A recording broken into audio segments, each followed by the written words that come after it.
Saludos amigos y amigas que nos siguen en la Pepa en la geopolítica. Hoy venimos con una nueva entrega, pero queremos decirle que en la Pepa en la geopolítica la verdad no se maquilla y los poderes se desnudan. Por eso les pedimos a ustedes que se registren en la Pepa, compartan nuestra propuesta, porque nuestra propuesta siempre van a desnudar el poder. Y en ese tema vamos a hablar hoy del surgimiento de un nuevo bloque económico y militar que está surgiendo con mucha fuerza. Todos sabemos que a partir de la Segunda Guerra Mundial surgieron dos bloques hegemónicos. Por un lado, la Unión de Repúblicas Socialistas, Rusia, dirigida por Rusia, y por el otro lado, Estados Unidos, con el bloque occidental. La hegemonía estaba dividida en dos bandos, y eso permitía ciertos niveles de consenso. Estados Unidos se acostumbró a esta parte del mundo de imponer sus criterios económicos y políticos a través de la fuerza, de lo que ellos entendían que era la democracia o que debía normar la democracia en esta parte del mundo. Golpe de Estado, invasiones, imposiciones. Aquí tuvimos a Trujillo, en Nicaragua a Somoza, en Cuba a Batista, y llenaron América Latina de dictadores. Esa era la democracia norteamericana, hasta el triunfo de la Revolución Cubana, que se vieron compelidos a ir sacando esos dictadores. Pero también hubieron democracias que eran contestatarias y que a ellos no les interesaba. El caso de Juan Bosch, el 24 de septiembre de 1963, aquí en la República Dominicana, un golpe de Estado incruento que terminó en una lucha armada que todos conocemos como la Revolución de Abril del año 1965. Imponiéndonos una dictadura ilustrada a través de Joaquín Balaguer, donde los desaparecidos y los presos políticos eran un tema del diario vivir. En el año posterior a esa intervención, principio de la década de los 70, gana en Chile Salvador Allende, un gobierno de corte socialista que había llegado a través de elecciones. Los norteamericanos decidieron salir de Allende y le dieron un golpe de Estado incruento impulsado por Augusto Pinochet el 11 de septiembre del año 1973, aproximadamente 10 años, porque faltaban días para cumplirse los 10 años del golpe de Estado de Juan Bosch. Esa dictadura normó la creación de un nuevo bloque económico, partiendo del neoliberalismo que se impulsa y fue impulsado por los norteamericanos en todo el cono sur. Y posteriormente siguen avanzando y llega la caída del bloque socialista a finales de los 80 y principios de los 90. Y ya con la caída del bloque socialista surge un hegemón, y es Estados Unidos, que va a hegemonizar tanto la economía militar y económicamente el mundo entero. Impone su criterio, derroca gobierno, hace intervenciones militares como estaba acostumbrado y comienza a imponer ese modelo neoliberal a través del Banco Mundial y el Fondo Monetario Internacional, que ya lo venía haciendo. Nosotros fuimos un experimento en el año 1984, pero comienzan los Estados Unidos a plantear una hegemonía. Y entendían que la caída de China era cuestiones de días o meses. Y por lo tanto, los norteamericanos, al relocalizar un nuevo modelo económico, echan en el zafacón de la basura el keynesianismo y el modelo de la demanda inducida para imponer un modelo de bajo salario en aquellos países donde el empleo era poco abundante, o sea, o casi nulo. Por lo tanto, ese salario iba a ser muy bajo, pero también imponerlo con no pago de impuestos de las empresas, de la inversión extranjera directa, depreciación monetaria, lo que traía incremento de la inflación, y eso produjo en la República Dominicana un choque. La privatización, pasar todas las empresas que ya lo habían comenzado a hacer con el golpe de Estado que se dio en Chile y los posteriores golpes en todo Cono Sur, las empresas del Estado, todas las empresas que pertenecían al Estado, pues se privatizaron. De hecho, de aquí, con la Corporación Dominicana de Empresas Eléctricas, que tenía un subsidio de la época de alrededor de 200 millones de pesos, fue privatizada. Y ahora el Estado tiene que subsidiar la generación privada con miles de millones de dólares. Porque supuestamente esa inversión que se hacía en subsidio de 200 millones de pesos, el Estado no iba a tener que subsidiar nada y que lo podía dedicar a educación y a salud, cosa que no fue así. Los norteamericanos comienzan a imponer y ven en China una mano de obra dócil, capacitada, barata, y deciden invertir grandemente. ¿Por qué deciden invertir? Porque su tasa de ganancia, la tasa de ganancia del capital viene dado por el tema del trabajo vivo. En la medida que ese trabajo vivo es mucho más barato, entonces tu tasa de ganancia es aún mayor. Y aquí comienzan a invertir en China las empresas asociadas al gobierno chino, y China comienza a copiar tecnología, a desarrollar tecnología, a aprender tecnología y comienza a desarrollarse. China surge como un monstruo. Y aquí varias preguntas. Surge China y entonces tenemos unas cuantas preguntas. Al surgir China como una potencia económica y militar, los norteamericanos comienzan a tratar de sancionar a China.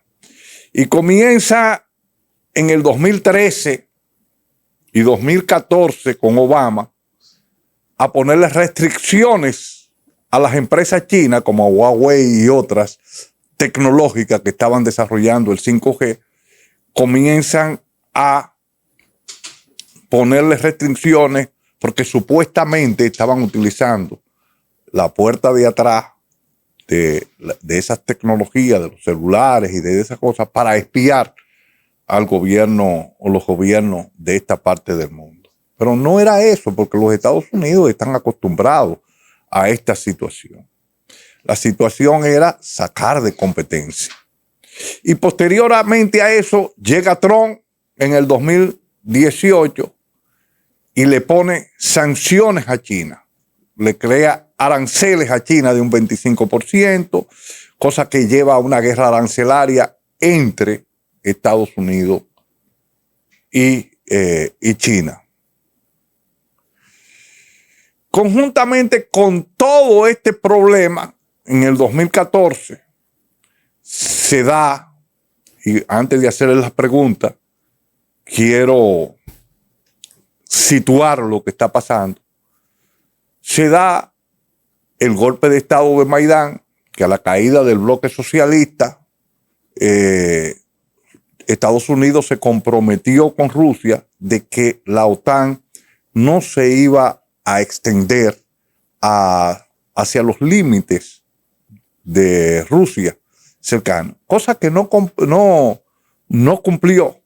Comenzó avanzando, los gobiernos rusos protestaban hasta que llegó Putin y le sacaba y le decía, miren, aquí hay un acuerdo tácito que ustedes no están cumpliendo, que se llegó al acuerdo con la disolución de la URSS, donde ustedes no iban a extender la OTAN. Y ellos le dijeron, bueno, eso no tiene ningún problema porque es para perseguir el crimen. Entonces dice, pero nosotros queremos pertenecer a la OTAN. No, ustedes no pueden pertenecer a la OTAN.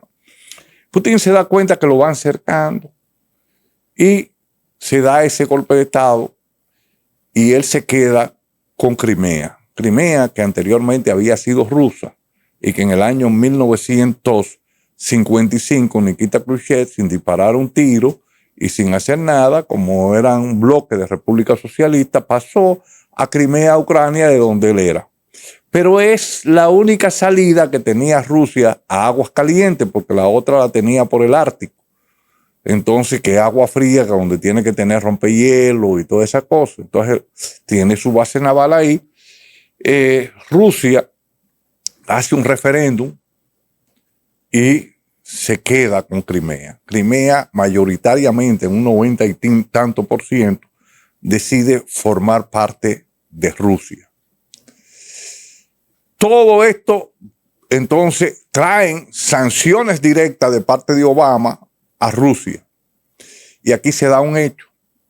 Rusia y China, que tenían problemas territoriales de hace muchísimos años heredados, y que ni siquiera Mao Zedong ni Stalin pudieron ponerse de acuerdo, hace que haya un acercamiento, tanto en lo económico como en lo militar, de Rusia con China.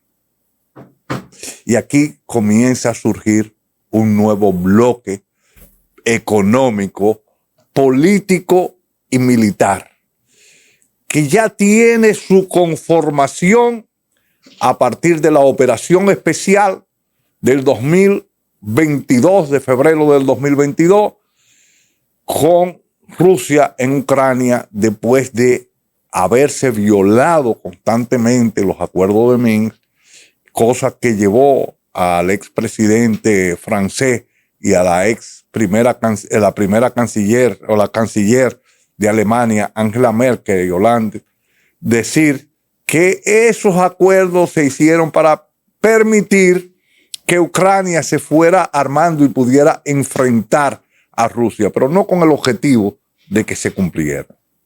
Ahí se lleva esa operación especial, le ponen todas las sanciones del mundo y una más, como decía Rico McPato, en los muñequitos del Pato Donald que leíamos y vivíamos en la época de los 50 y los 60.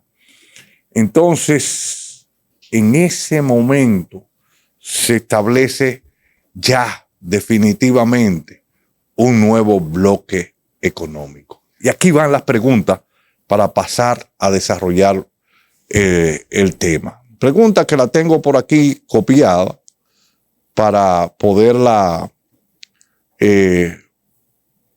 desarrollar con mucha precisión. Entonces, queremos preguntarles a ustedes, ¿creen ustedes que en este momento de enfrentamiento después de haber visto ese despliegue militar de China en el desfile de el 3 de septiembre y también ver la reunión que se dio previo a ese desfile militar de la Organización de Cooperación de Shanghái, donde estuvo participando la India, Rusia, China y todo, que ese surgimiento de ese bloque económico, en el cual también vemos, que me faltó decir, que la India, que era un país cercano a Estados Unidos, aunque venía con relaciones con Rusia desde el año 1947 y el 60%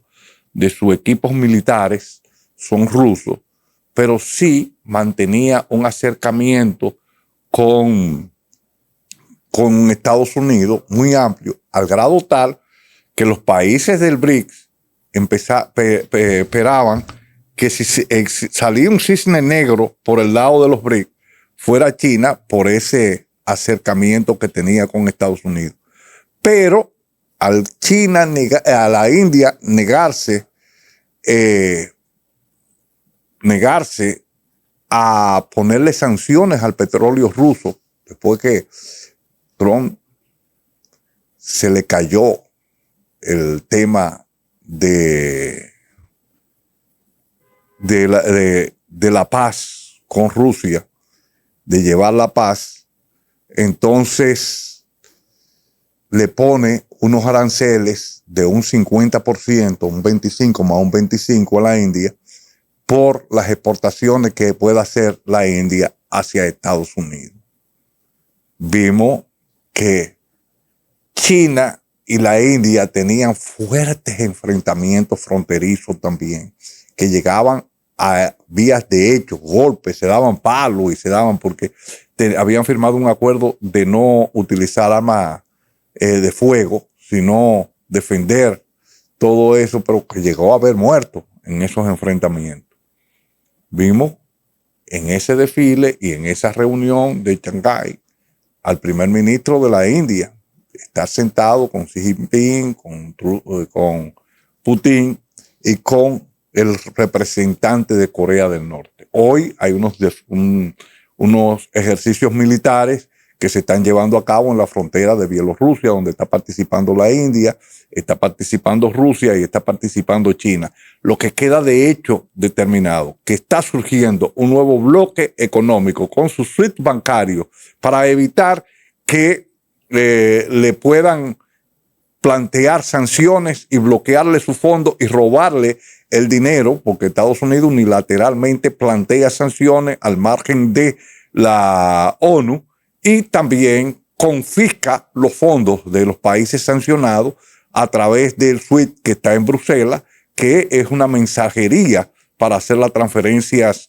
de los fondos sin mayores complicaciones. Entonces, déjame buscar aquí. La pregunta es, ¿estará el mundo al borde de una tercera guerra mundial donde se ponga en tela de juicio la existencia de la vida en la humanidad? También hay otras preguntas que están por aquí que quisiera, que la estoy buscando para hacérsela.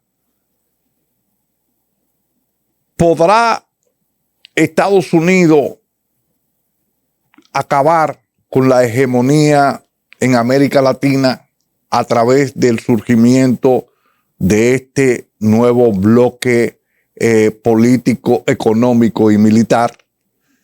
Son preguntas que nos estamos haciendo y que queremos desarrollar.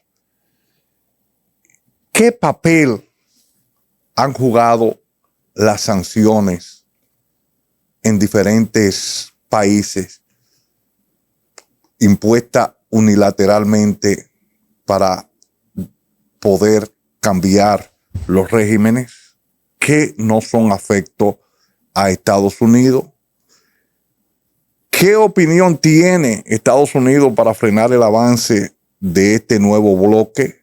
¿O qué opciones tiene?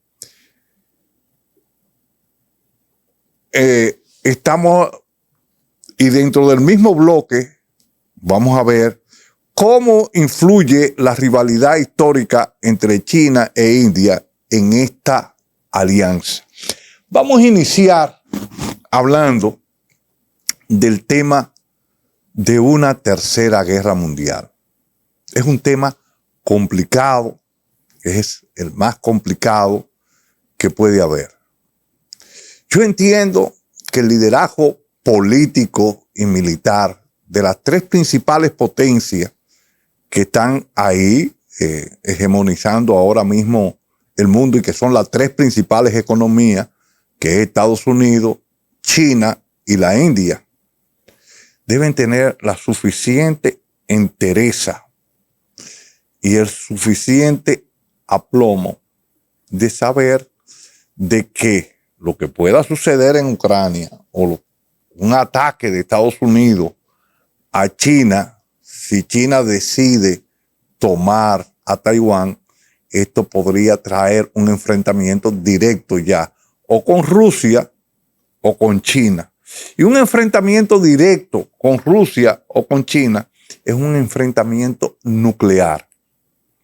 Rusia es la primera potencia nuclear y China es, sin lugar a duda, una de las más grandes potencias, podemos decir la tercera potencia nuclear del mundo. Y un ataque a uno de estos dos va a traer como consecuencia una respuesta de los dos conjuntamente en contra del país que lleve ese ataque. Por lo tanto, entiendo que esa dirección que maneja Trump de un lado, Xi Jinping del otro, una persona muy ecuánime que casi ni habla, y por el otro lado, Vladimir Putin, un gran estratega militar. Yo recuerdo que cuando se dio la operación especial decían que iban a volver añicos a la economía rusa.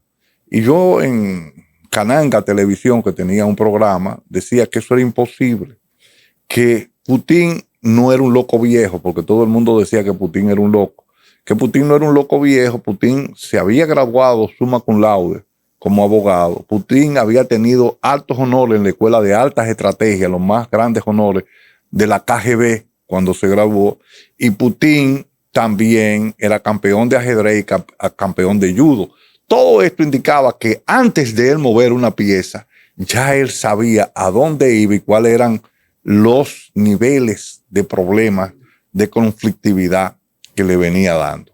Ante esa situación, ya él había creado conjuntamente con China, antes de eso, un SWIFT bancario. Por eso no hizo la operación especial en el 2014 cuando se dio el golpe de Maidán, porque en ese momento Rusia estaba totalmente desprotegido.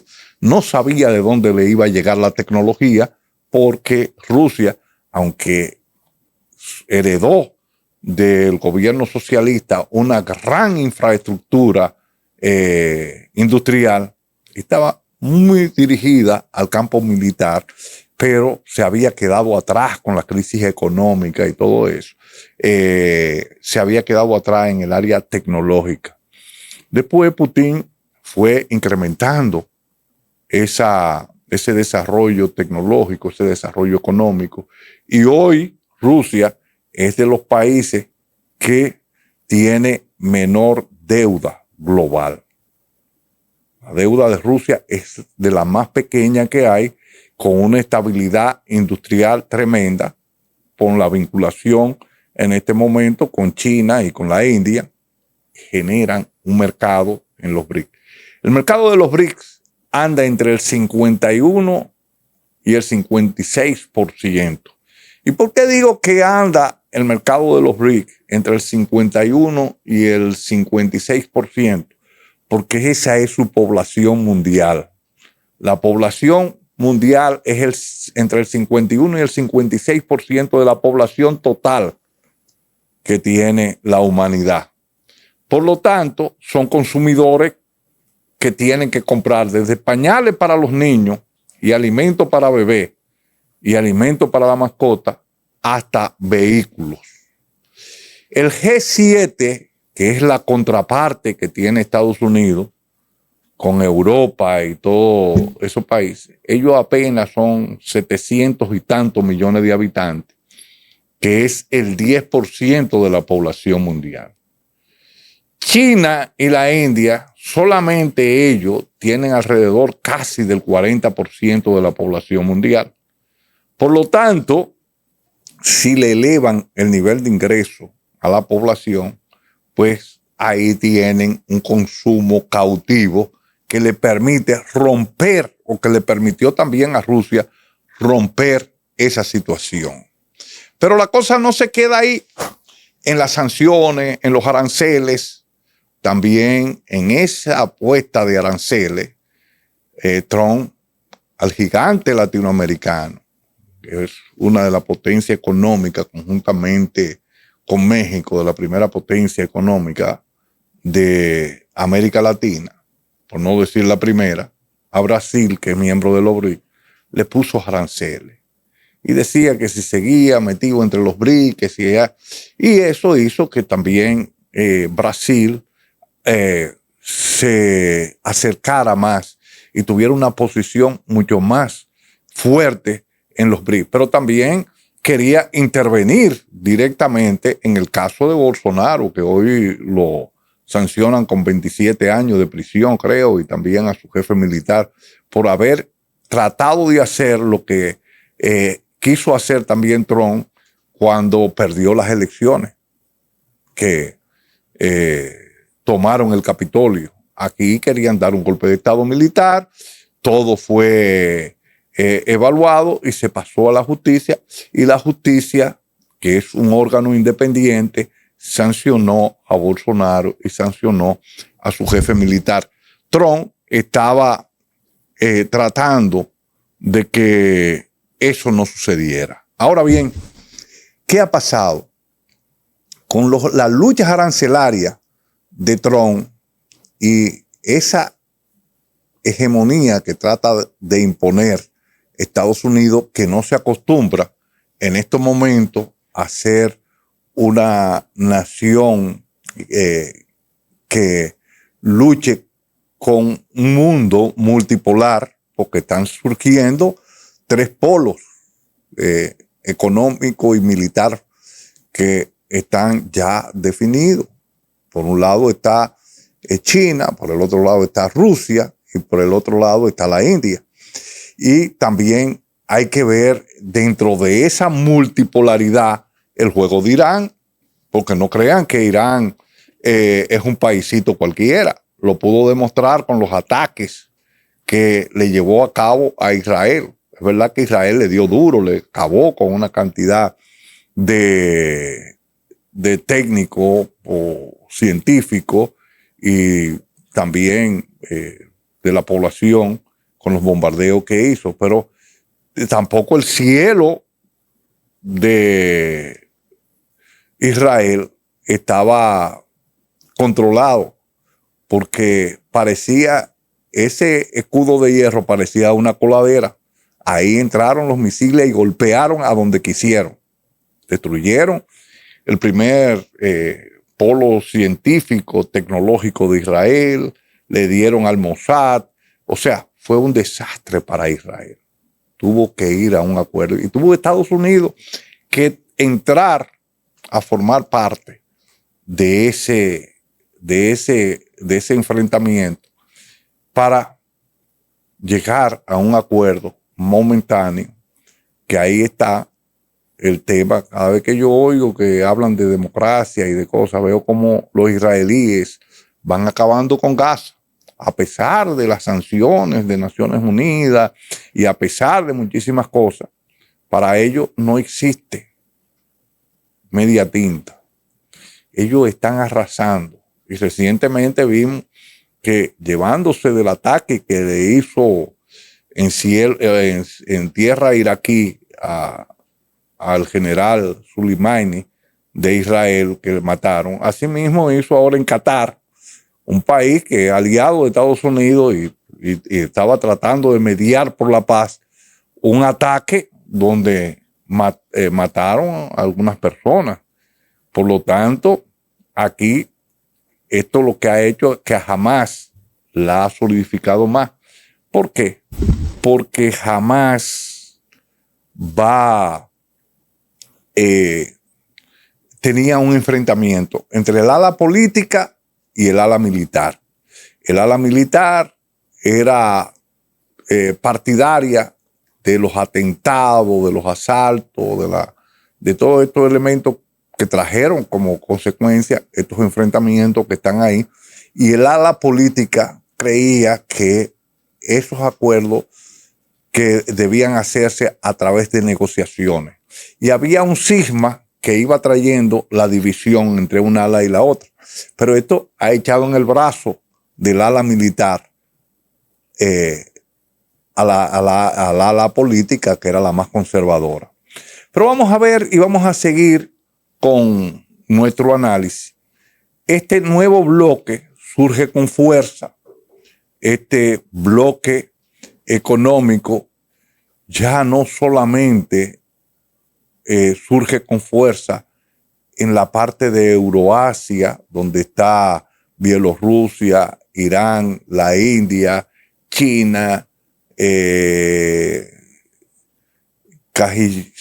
Kazajistán, o sea, no solamente por ahí en Euroasia, sino que con la ruta de la seda de China ya se está extendiendo hacia América Latina, como el caso del puerto en Perú, nuevo puerto en Perú para acortar la distancia, también sus instalaciones en México, sus inversiones en Cuba, que seguro van a hacer, inversiones en Venezuela, inversiones en Colombia con un nuevo canal.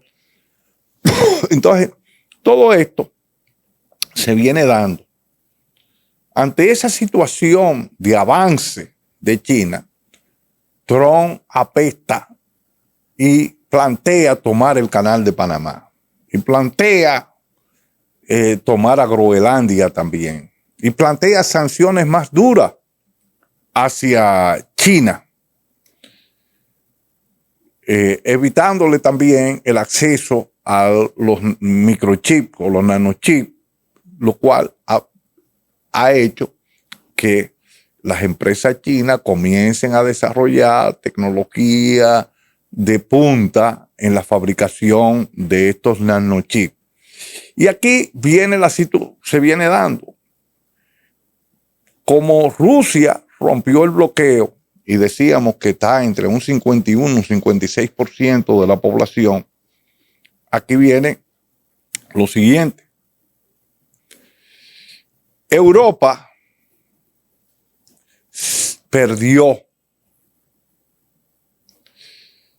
y me gustaría que la gente comentara en la Pepa, comentara, que hiciera preguntas y analizara este tema cuando se registren y den a la campanita para que podamos responderle a una serie de inquietudes que pueden tener. Cuando se dio la operación del Maidán, que le pusieron todas las sanciones a Rusia, Europa bloqueó la llegada del gas ruso, la que le hacía competitiva. La primera potencia económica de Europa era Alemania y la segunda era Francia. ¿Y bajo qué postulado producía Alemania?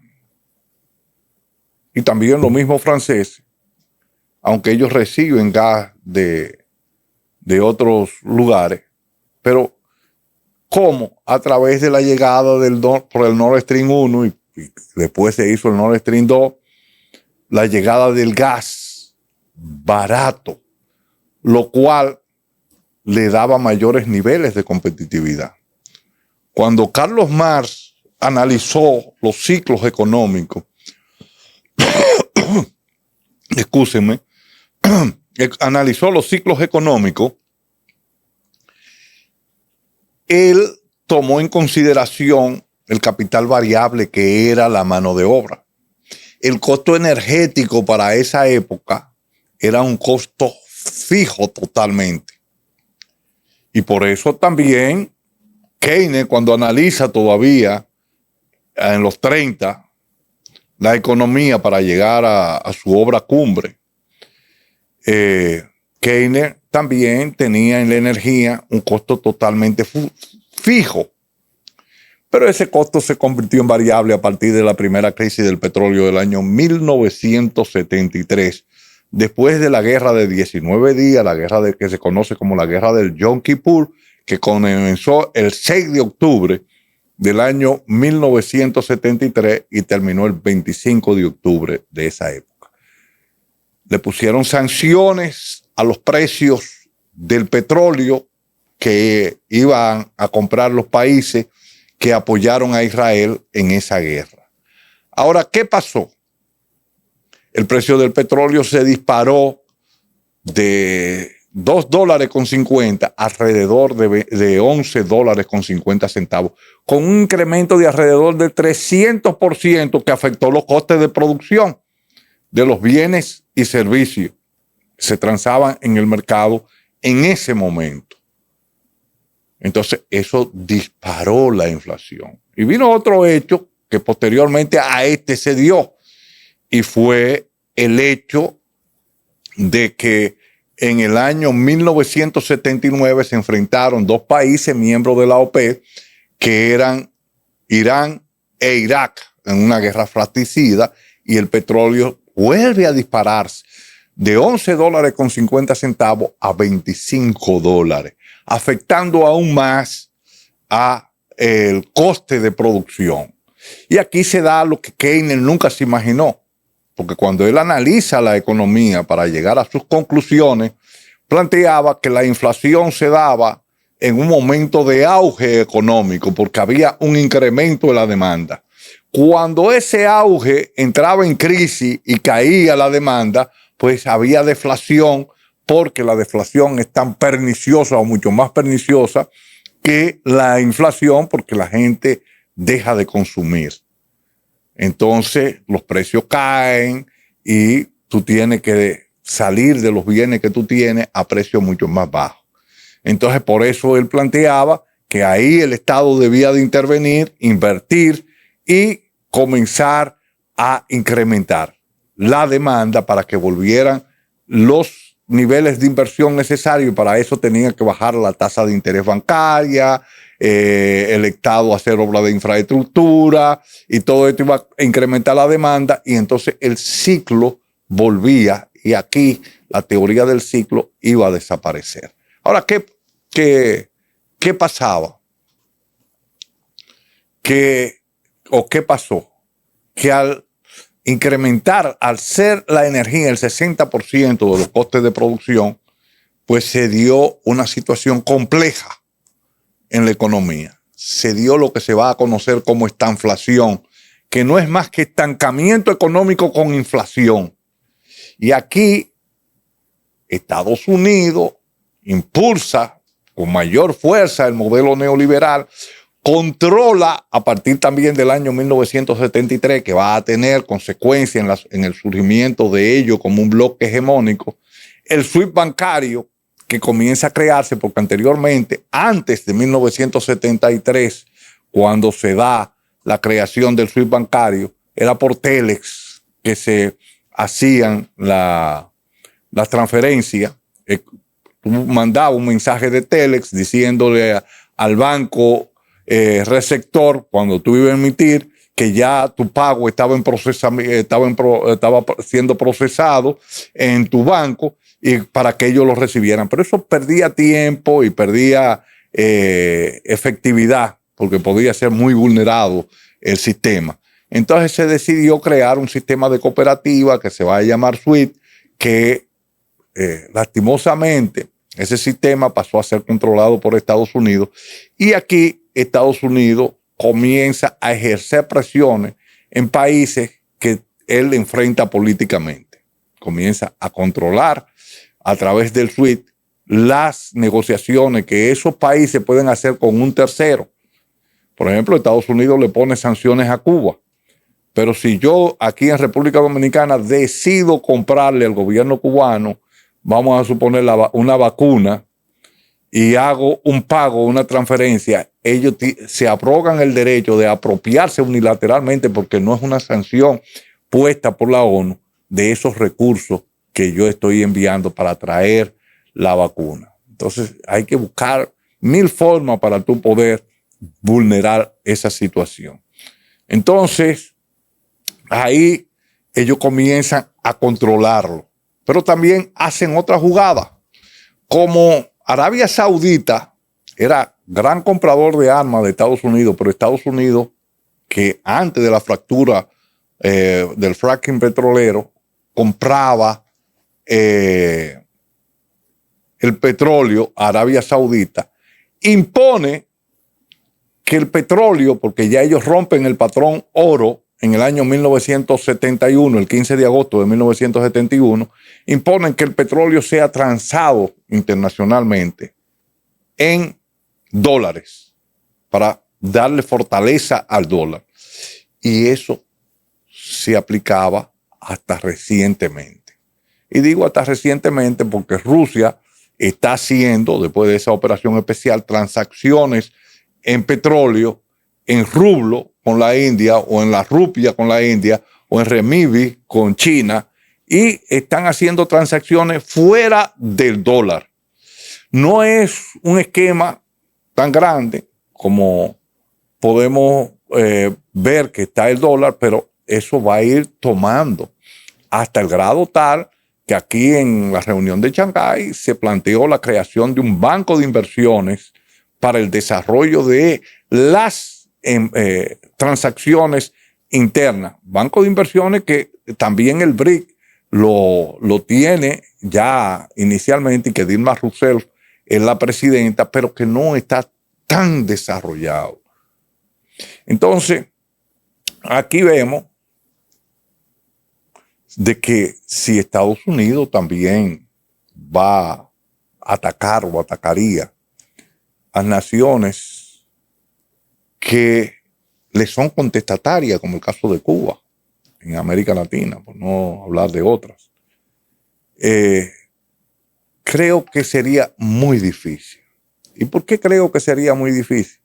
Porque creo que ya que China y Rusia están haciendo inversiones muy importantes en el área, no es verdad que van a dejar que una de esas naciones sea atacada militarmente sin haber una respuesta militar de parte de ese bloque.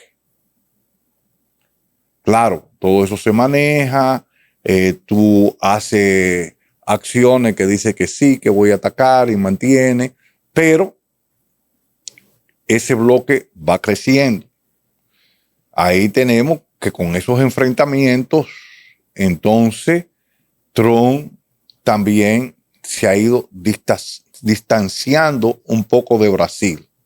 Brasil, que mantiene una política de acercamiento con Estados Unidos, porque gran parte de sus exportaciones, y para nadie es un secreto que en América Latina nosotros dependemos mucho de la economía norteamericana. Por ejemplo, en la República Dominicana, nosotros en la década de los 70, pues dependíamos de las exportaciones de café, cacao, azúcar, hacia territorio norteamericano principalmente, y era nuestra fuente de ingresos.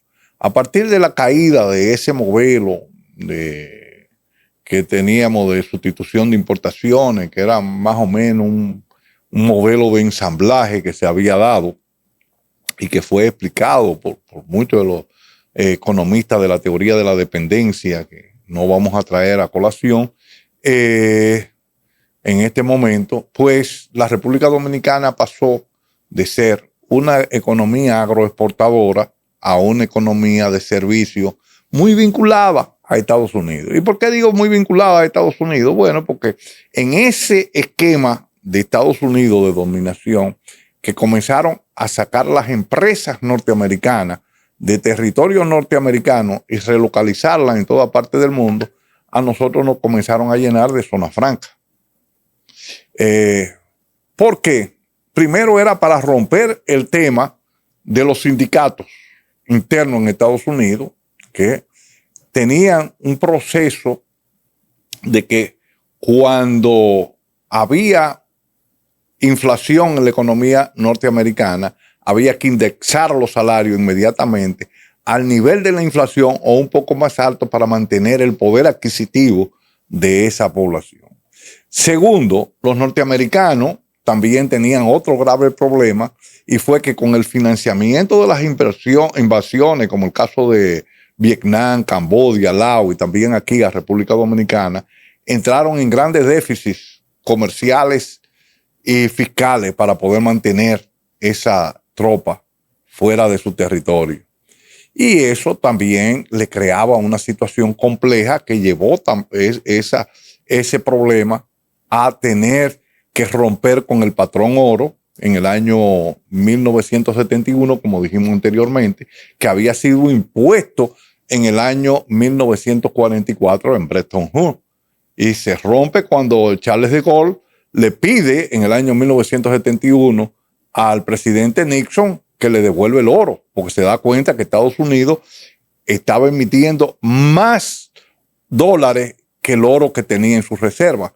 Como Estados Unidos fue la potencia que mejor salió parada de la Primera Guerra Mundial, porque no llevó un enfrentamiento dentro de su territorio, entonces Estados Unidos impuso en Bretton Woods el patrón oro, que era que por cada onza de oro que ellos tuvieran en la bóveda de la Reserva Federal de Estados Unidos, que tenían que tener las naciones para poder transar internacionalmente como reserva, así como se tiene la Reserva Internacional, que a Rusia le embarcaron a Estados Unidos una gran cantidad de dólares que tenían en su reserva para tener alrededor de 3 meses de importación. Pues para esa época tú lo que tenías era oro y lo tenías en la reserva norteamericana, y eso te respaldaba las importaciones que tú ibas a hacer. Entonces, al él darse cuenta que no tenía los 35 dólares, porque los Estados Unidos habían emitido más dólares que la cantidad de oro que tenían en la reserva, él pidió que le devolvieran su oro, y Nixon se negaba, y él dijo: mis barcos de guerra van hacia Estados Unidos a buscar mi oro. Yo espero que me lo entreguen. Lo entregaron, lo devolvieron, y ahí entonces se rompió aquel famoso discurso del 15 de agosto de 1973, donde Nixon dijo momentáneamente estamos sustituyendo el patrón oro. Entonces, aquí digo que con ese surgimiento que al paso se va dando, y que Estados Unidos, a través de vivir toda una época, porque nosotros sí estuvimos acostumbrados, los de mi edad, los que nacimos en los 50, en los 60, principios de los 60, pues nos criamos con la hegemonía norteamericana, donde ellos imponían gobierno, donde ellos imponían el criterio económico, y después eso fue transferido al mundo a partir de la caída del bloque socialista, donde se hablaba ya de un mundo unipolar y donde las luchas de clase iban a desaparecer. Hasta ahí todo normal. El que se leyó a Fukuyama puede darse cuenta que Fukuyama se guayó cuando decía ya no va a haber esa lucha de clase, ya no va a haber ningún problema, y Estados Unidos trató de imponer su criterio. Comenzó a derrocar gobierno a nivel global y a invadir para poner el criterio que Estados Unidos cree que es la democracia a naciones que nunca han vivido en ese tipo de sistema. Es como si yo quisiera ir hoy y decir, bueno, en Inglaterra esa cuestión del reina se va para el carajo, como dicen. Yo no creo en eso, la reina hágame la presa y depórtemela, o métame la presa y el rey también, por corruptos que son, que sé yo cuándo. Entonces comenzó a crear mecanismos de ir a sustituir gobierno. Invadió después del 2001, invadió Afganistán, porque supuestamente estaba Bin Laden y que Afganistán debía entregarle a Bin Laden a los Estados Unidos. Afganistán nunca se negó, los talibanes, de entregar a Bin Laden. Lo que ellos le pedían era que enviara las pruebas que tenía Estados Unidos de que Bin Laden estaba vinculado a los atentados del 11 de septiembre del 2001, cosa que Estados Unidos se comprometió a enviarlo, pero nunca lo envió. Después de eso también invadieron a Irak, porque supuestamente Irak había apoyado, cosas que era mentira, porque Irak era sunita Saddam Hussein y no estaba muy vinculado a los talibanes que fueron preparados por Estados Unidos, tanto en el ámbito económico como militar, para derrocar el gobierno que era socialista que estaba en Afganistán. En ese momento ellos eran buena gente. Entonces deciden derrocar a Saddam Hussein porque supuestamente Saddam Hussein tenía armas de destrucción masiva, cosa que no apareció. Después se plantean que hubo una matanza en Libia, cosa que tampoco apareció en los documentos de la matanza, de que hubo una matanza en Libia y que por tanto había que derrocar a Gaddafi. Derrocaron a Gaddafi. También en los Balcanes intervinieron militarmente, bombardearon, destruyeron a Yugoslavia, la fraccionaron y fueron imponiendo su criterio político y militar a base de la bayoneta. Pero el mundo ha dado un giro. Han surgido nuevos bloques, han surgido nuevas naciones contestatarias y hoy China, a partir del desarrollo tecnológico, paso a paso, ha ido desarrollando tecnología, se ha puesto en muchos casos al nivel de Estados Unidos, en otros está por debajo, pero está tratando de alcanzar y en otros se ha ido adelante. China está liderando el tema de la tecnología eléctrica, tanto en paneles solares como en carros eléctricos y toda esa cosa. Entonces, China ha ido avanzando.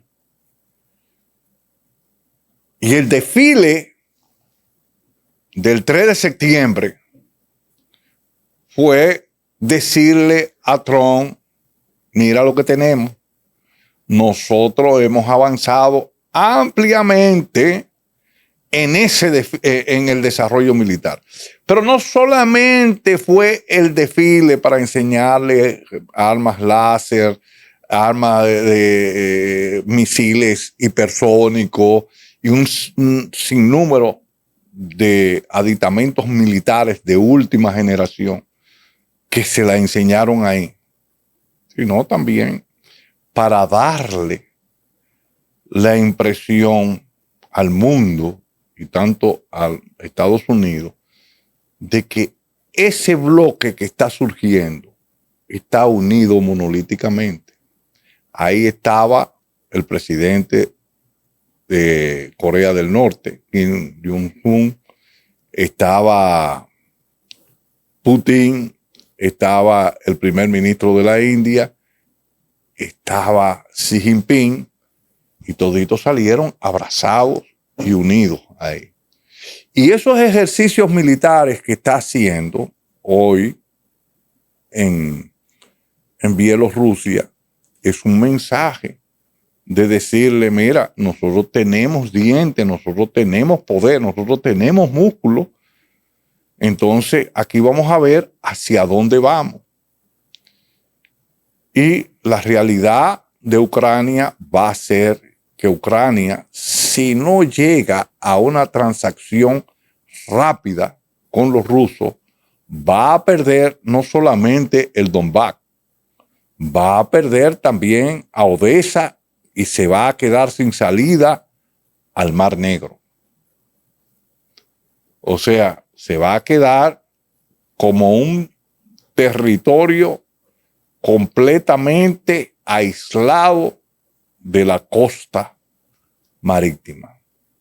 Entonces, ellos deben negociar la paz para evitar ese descalabro que genera la guerra. Vamos a ver cómo se dan. Entonces, yo entiendo, para responder dos de las preguntas que teníamos en carpeta, no va a haber una tercera guerra mundial, porque el liderazgo que hay sabe que cualquier enfrentamiento nuclear iría a la destrucción de la humanidad. Y cualquier enfrentamiento de una de estas naciones va a llevar un enfrentamiento nuclear. No va a ser un enfrentamiento a tiro, va a ser a bombazos y a bombazos nucleares. Vamos a ver si esto nos lleva a una situación de reflexión que impida esa situación. Y creo que por más cuestiones que hagan aquí, va a haber de Estados Unidos, porque es la potencia que está muriendo, está perdiendo hegemonía. No quiere decir que pierda totalmente la hegemonía, frente a otras potencias que están emergiendo. No creo que vaya a pasar tampoco a intervenciones militares y enfrentamientos, porque eso pudiera complicar la situación que vive el mundo en este instante. Con esta reflexión he querido llegar ya al final de la Pepa en la geopolítica. Les pido a ustedes que se registren en la Pepa en la geopolítica, que compartan esta propuesta.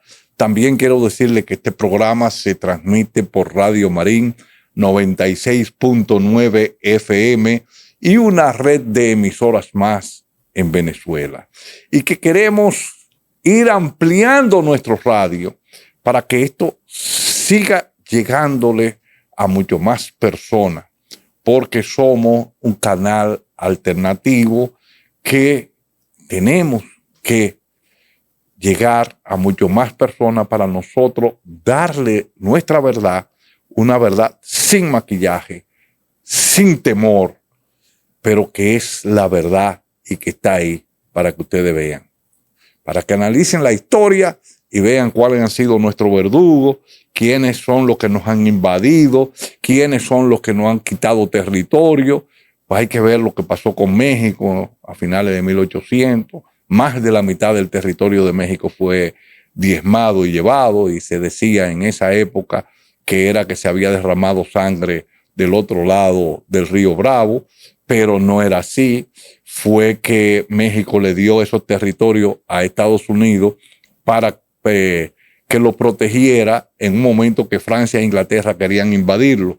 Pero al México eliminar la esclavitud, los norteamericanos decidieron invadir a México y tomar esa parte del territorio. Igual que lo que pasó después, posteriormente, con Cuba, cuando el Miner, hundieron el vapor Miner en Cuba a finales de 1898, por ahí, le dieron libertad a los blancos para que se murieran los negros y declarar la guerra hispanoamericana, donde ellos se quedaron con Cuba, Filipinas y Puerto Rico.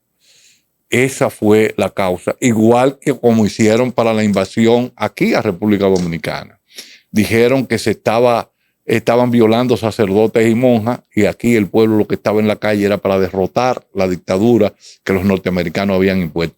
Igual como hicieron en Vietnam con un ataque de falsa bandera en el Golfo de Tonkin, diciendo que los vietnamitas habían atacado un barco norteamericano. Pero no quiero cansarlos más, y hemos llegado con esta reflexión al final de la Pepa en la geopolítica. Esperamos que ustedes compartan, se registren y puedan impulsar aún más este proyecto. Muchas gracias y hasta la próxima entrega.